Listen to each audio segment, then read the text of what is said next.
Okay, great. So I'm recording this now. Yeah, as I said, this was amazing. Thank you for taking your time to talk to us about this. This is definitely a really important topic that I know a lot of students had questions about, and I'm really glad we could have you to come in and talk to us about this. I guess I'll kick things off with a Q&A. So I would like to know personally, like, were you related to landscape architecture at all before this? Like, how did you get into CLARB? Like, what's your story? Sure. I am not related to landscape architecture at all before working at CLARB. And I can tell you most of my coworkers were not either. We, just prior to my starting with CLARB, I know that we did have a longtime licensed landscape architect on our staff. But my relationship with landscape architecture, truthfully, was I saw that this job was posted. I have a background in marketing and communications, and I was looking to do that for a mission-driven organization, which CLARB is. As much as we say we work to protect the public's health, safety, and welfare, I can tell you that our leadership as well at CLARB acts that way with our employees and our volunteers too. And so the organization truly lives that mission and those values. And so that was something that I was looking for, which is how I ended up here. Prior to that, my knowledge of landscape architecture was I went to UConn, and I know that there was a program there. And one of my good friend's husbands, while I was in my previous job, we were walking, and she was like, "Oh, actually, my husband worked on the project to design this park that we were working in, that we were walking in at the time." And that was really interesting, and I learned about the profession then. And then I moved to the DC area. CLARB is headquartered in Reston, Virginia, or since last March, virtually, technically, but our offices are still in Reston. And had this opportunity to join. But we do have I wouldn't want anyone to think, oh, they don't have landscape architects on staff. We have a ton of volunteers, and CLARB is an association, a nonprofit, and we are headed by a board of directors, the majority of which, according to our bylaws, must be licensed landscape architects. So we do have licensed landscape architects sort of heading that ship and guiding all of our work and projects. Great. And so this second question kind of ties into somebody in the chat just asked, how long do you get to take the 4 sections? Like, can you take the first 2 sections right after graduation, and then the last 2 sections a year later or 5 years later? Sure. And even like in Maryland, you said special. I hope I heard you correctly. You said that you have to work for 2 years before you're eligible to take the test. Yes.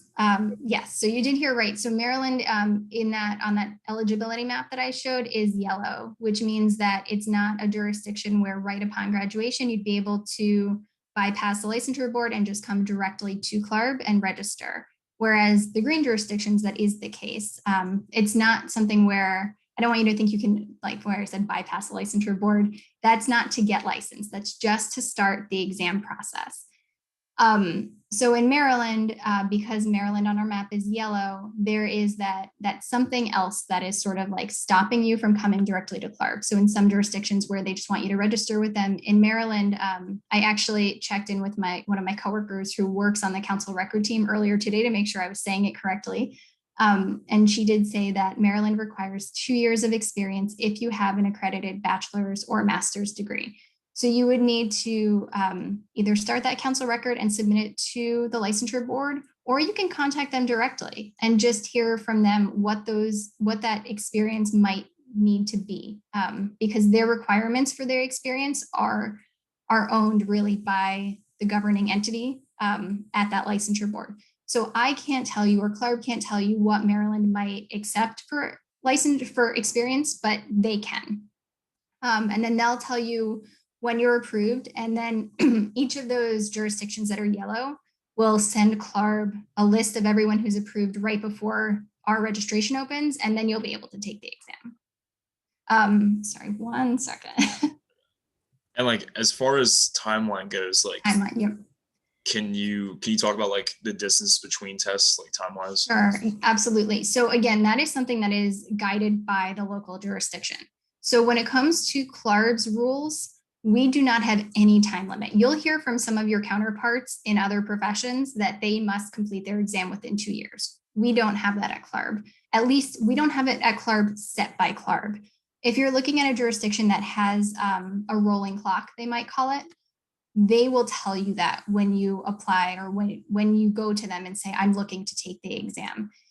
I don't think that any of those jurisdictions that are yellow, and I don't think it's the case, or that are green, and I don't think it's the case for Maryland, that there is a time limit set.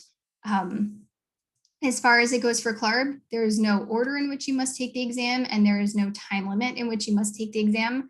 There are plenty of people in our candidate pipeline that might start one exam. They'll complete one exam and years will go by, and then they pick up their licensure process for a multitude of reasons. We totally understand that, and there's nothing that we would do to prevent you from continuing your process. Great. There's another question here. What if we fail one section? Do we only need to retake that one, or do you have to retake all of them? Sure, you just need to take that one.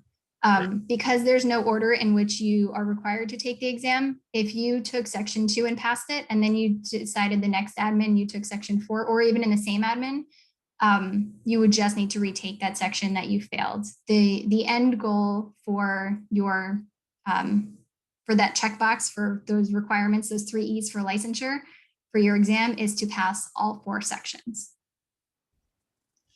Cool. Sorry, I had so many questions. And no, that's great. That's great.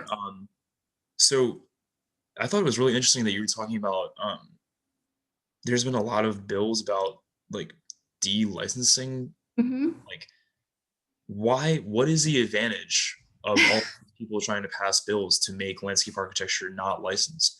And I'm also curious too, like not that you would know, but have you heard anything about like bills trying to be passed to like de-license other professions? Like, is it just landscape architecture that's being targeted? Like, what's going on? It is not landscape architecture and at all specifically.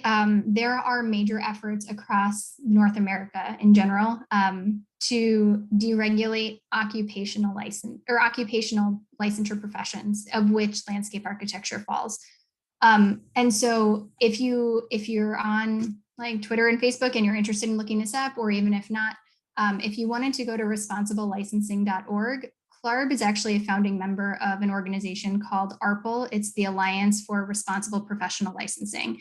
And so we've joined partners with our counterparts. So it's CLARB and ASLA, how I mentioned that we are the regulatory association, and then ASLA is the professional society.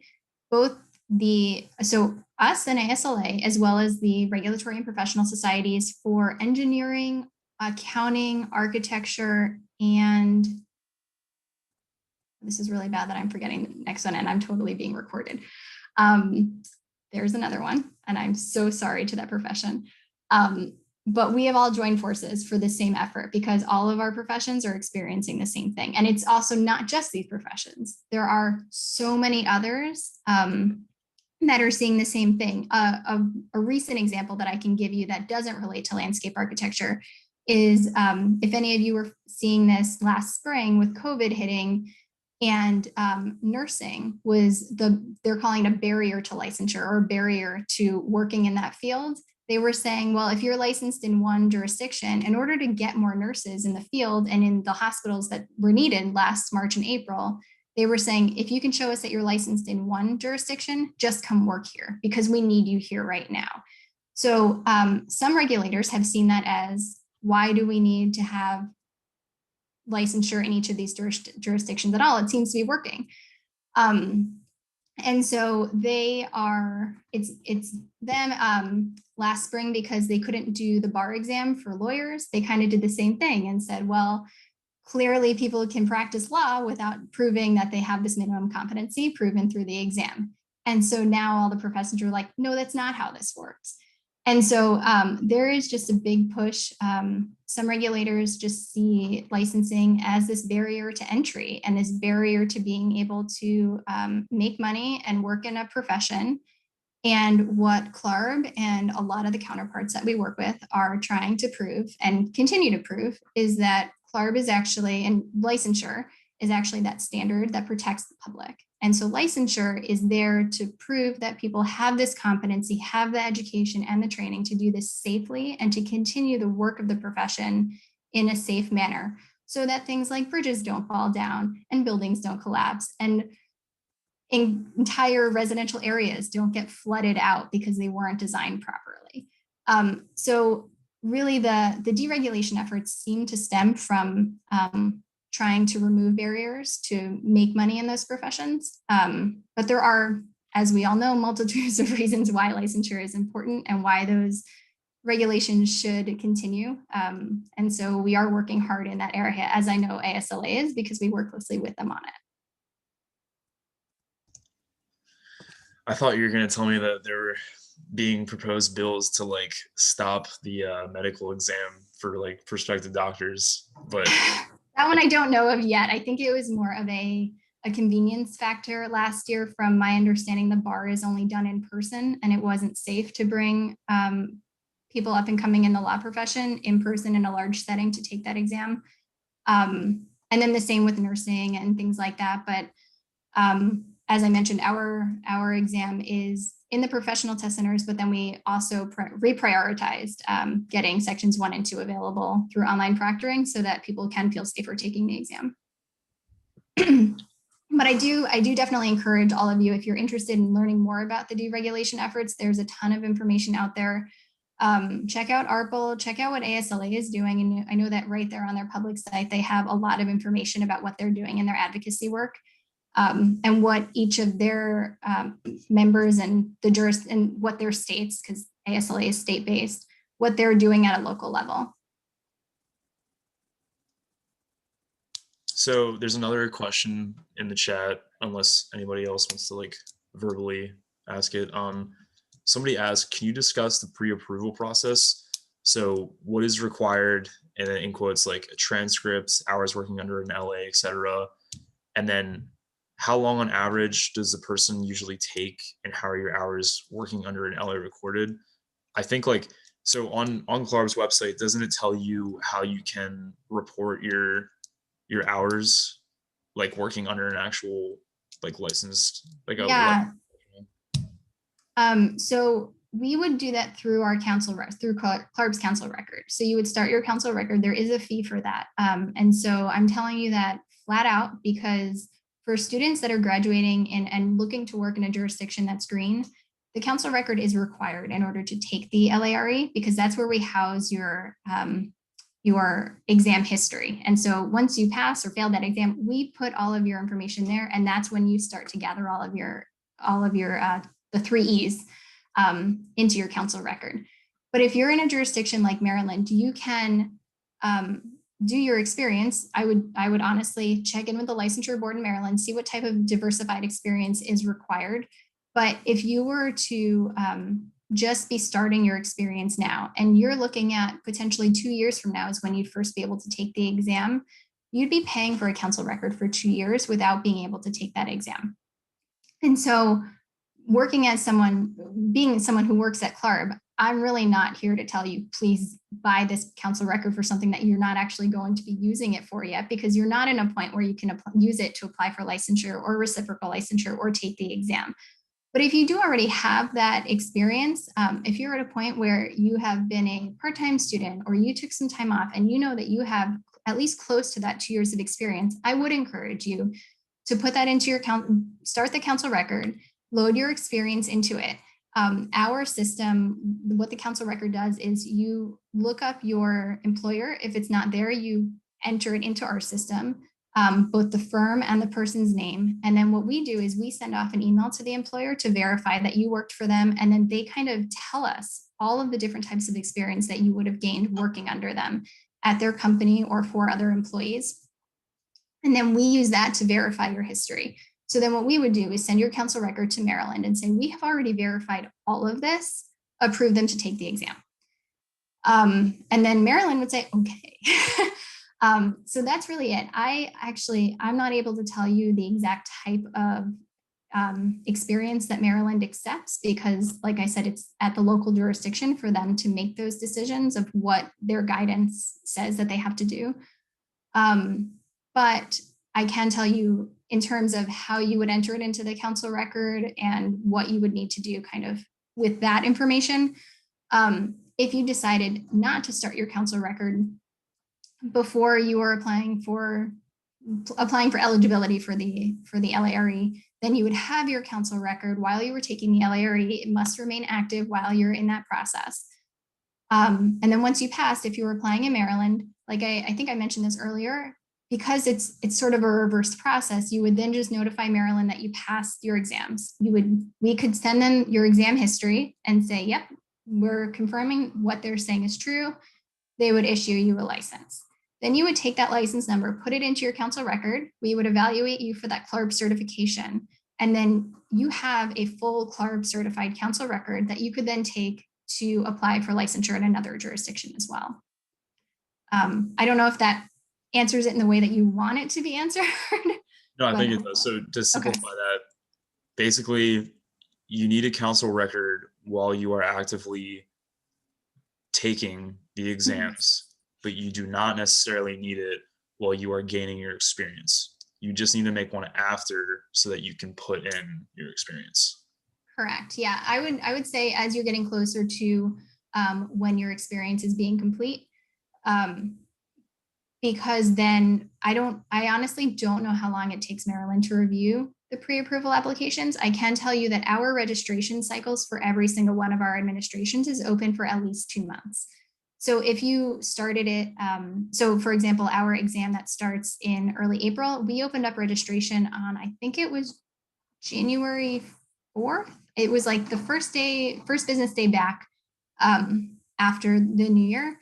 And so we will have registration open, I think almost for 2.5, maybe even 3 months at that point. And so we do try to get as many people who are eligible into that process as possible, and give you time to register, find a time on your schedule that works to take the exam, and make sure that you can get an appointment. Because some of the exams are required to be in person, we are up against competing exams that a seat is a seat in a professional test center, and we try to get our candidates in as soon as possible. Does anybody else have any other questions? You can either put it in the chat or just verbally ask.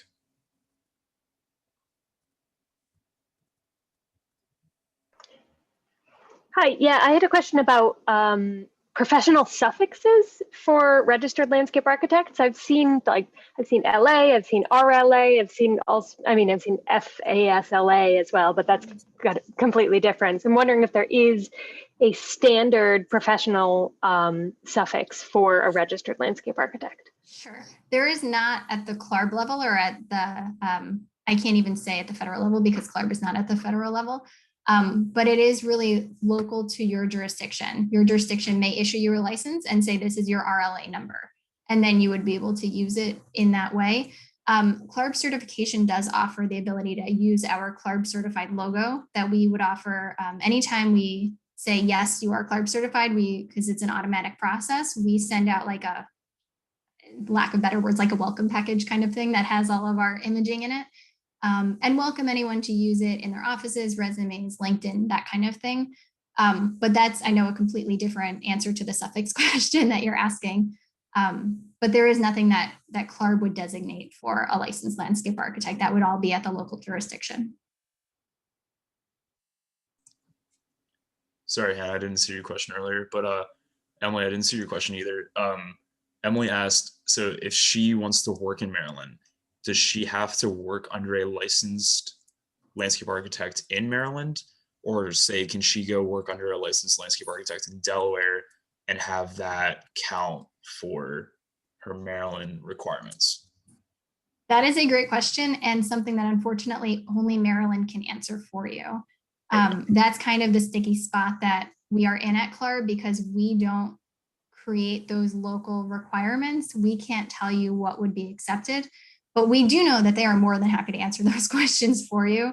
I also, so added on to that, I wanted to mention this earlier. I mentioned an accredited bachelor's or master's degree in landscape architecture. I know that the degree that you're getting at University of Maryland is accredited because one of CLARB's partners is LAAB, the accrediting board for the programs. But if you were to have a separate degree that is not landscape architecture or that is not accredited, Maryland would also need to evaluate that and may require 4 years of experience rather than 2. So I'm sorry, I really can't answer the question about Delaware. I think that just means that everybody needs to go check out Maryland's requirement page, Right.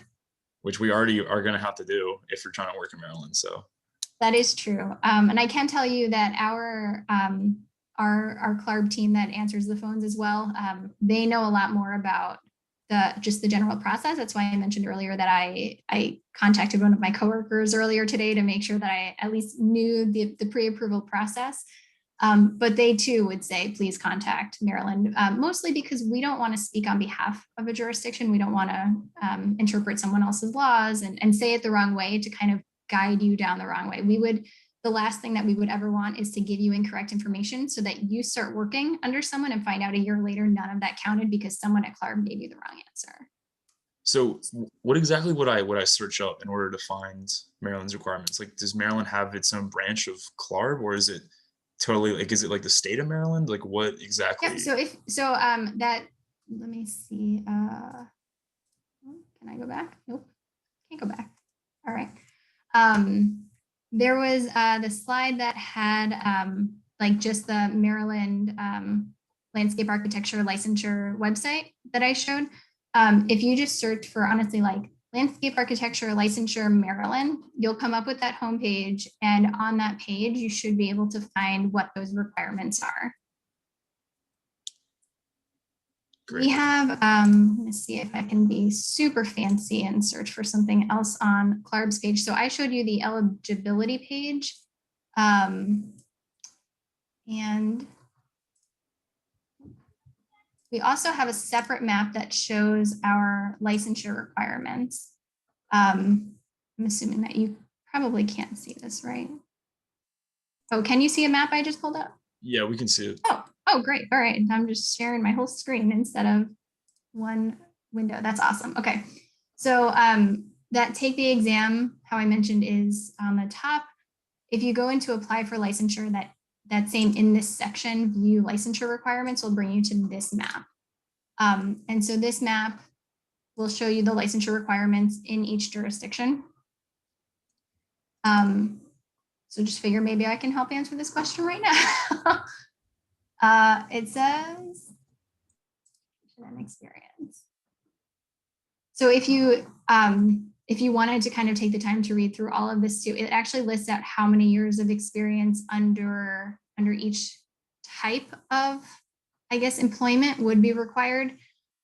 This is a lot of information and I know it. So if you are looking at one particular job, or if you're applying for a job, or if you're currently in a job, and you're wondering if that specific thing will work for your experience requirement, I would really recommend you check in and give Maryland's office a call, because they'll be able to answer it so quickly. They won't need to pull up a map. Yeah, so there's another question. AJ, I think that I don't think Marisa can answer this question, but probably if you go on this website, you can figure it out. AJ was asking if the 2 years of experience can be put into your council record if you do those 2 years before you graduate. So if you are a part-time student and you're doing work on the side, but I feel like that's probably something that you can't answer because it's a jurisdiction question. It is a jurisdictional question. From the information that I got from my coworker today, I don't believe that you need to have had your degree completed before you have earned that experience. But I would 100% recommend that you double check. But that's just the information that I kind of got. It was just you need your degree and you need 2 years of approved experience before you can take the exam. I wasn't given any limitations on what that meant.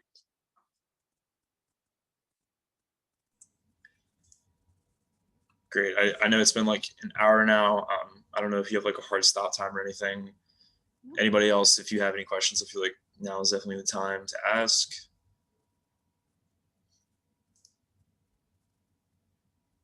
While everyone's kind of thinking if they have anything else. So this information that I have up on the slide with our contact information. So even though we are remote, we are a fully functioning office. Once it feels safe to be back in an office space, we will be in some sort of office space. But info@clarb.org is throughout the day, checked and monitored by our council record team. So they are really the ones that would be able to help you once you're in this process. If you were to contact CLARB, you'd be getting one of them.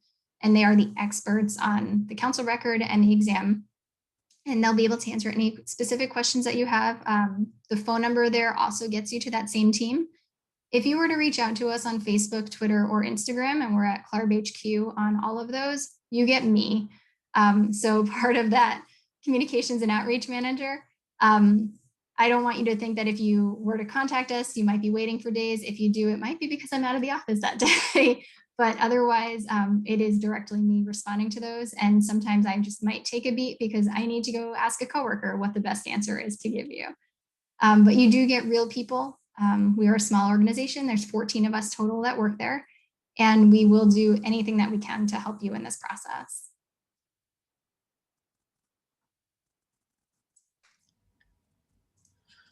Well, it looks like there's no other questions. I just want to say on behalf of SASLA and on behalf of Maryland's Landscape Architecture student body, thank you again. This is amazing. I'm so glad that we recorded this because I'm sure a few months later down the road, we're going to forget and we're going to want to find your contact info again. But yeah, thank you again. This was yeah, really absolutely. Thank you. Thank you for inviting us. I think I was actually out of the office when Antonio first reached out. And so by the second day, I had 3 coworkers saying, they're looking for you. And I genuinely appreciated that because we really do love any opportunity that we can to help students begin this path and begin the research and education.